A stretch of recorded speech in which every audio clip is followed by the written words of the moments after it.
Au nom du Père et du Fils et du Saint-Esprit. Amen. Ô Seigneur, envoie ton esprit, qu'il renouvelle la face de la terre. Évangile de Jésus-Christ selon saint Jean. Voici comment fut engendré Jésus-Christ. Marie, sa mère, avait été accordée en mariage à Joseph.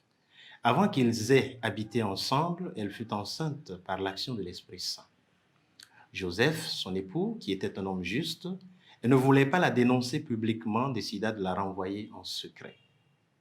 Comme il avait formé ce projet, voici que l'ange du Seigneur lui apparut en songe et lui dit : « Joseph, fils de David, ne crains pas de prendre chez toi Marie, ton épouse, puisque l'enfant qui est engendré en elle vient de l'Esprit Saint. Elle enfantera un fils, et tu lui donneras le nom de Jésus, c'est-à-dire le Seigneur sauve. Car c'est lui qui sauvera son peuple de ses péchés. Tout cela est arrivé pour que soit accomplie la parole du Seigneur prononcée par le prophète. Voici que la Vierge concevra, et elle enfantera un fils. On lui donnera le nom d'Emmanuel, qui se traduit « Dieu avec nous ».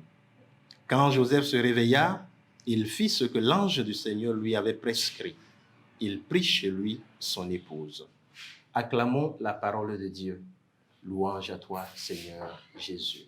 Aujourd'hui, nous sommes le samedi 18 décembre 2021 de la 3e semaine du temps de l'Avent de l'année C.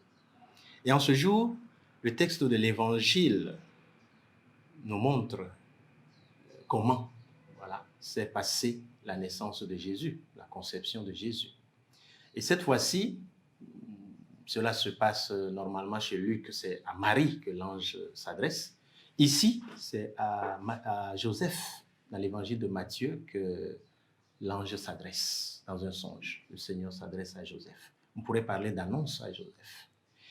Et Joseph, un homme juste qui accueille comme Marie le projet de Dieu dans sa vie. Il avait déjà son projet. Il savait ce qu'il ferait. En tout cas, il avait déjà fait tout ce qu'il faut pour pouvoir vivre son projet à lui. Eh bien, le Seigneur entre dans sa vie et lui propose quelque chose d'autre, qui n'est pas pour gâter son projet à lui, mais il lui demande quelque chose de plus grand encore. Et c'est sa disponibilité qu'il manifeste en se mettant à l'écoute de la parole de Dieu, en acceptant de collaborer avec le Seigneur, en acceptant de prendre Marie, sa femme, avec lui, et en acceptant d'éduquer, d'adopter Jésus, de le protéger, de l'aider dans sa croissance. C'est la même collaboration que le Seigneur nous demande aujourd'hui. En nous préparant à Noël, nous devrions nous poser cette question.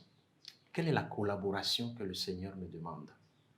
D'abord, est-ce que pendant le temps de l'Avent, j'ai reçu la visite de l'ange, que ce soit en songe, que ce soit à travers quelqu'un qui m'a interpellé, que ce soit dans une inspiration reçue, d'une manière ou d'une autre, est-ce que j'ai été attentif au message que le Seigneur m'a envoyé à travers son ange? Et qu'est-ce qu'il m'a dit? Et qu'est-ce qu'il veut de moi?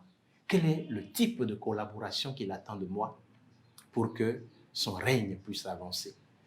À moi de me poser la question.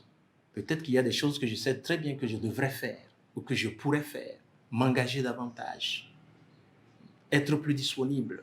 Alors, à chacun d'entre nous de répondre favorablement, comme Joseph l'a fait, à l'appel de Dieu à coopérer avec lui. Et c'est cela qui fera en sorte que nous soyons ceux qui accueillent Jésus dans notre vie, ceux qui sont capables, que Jésus puisse grandir dans leur vie et pour qu'il puisse finalement être proposé à l'humanité tout entière. Puissions-nous être ces canaux par lesquels le Seigneur passe pour pouvoir être donné à toute l'humanité. Au nom du Père et du Fils et du Saint-Esprit. Amen.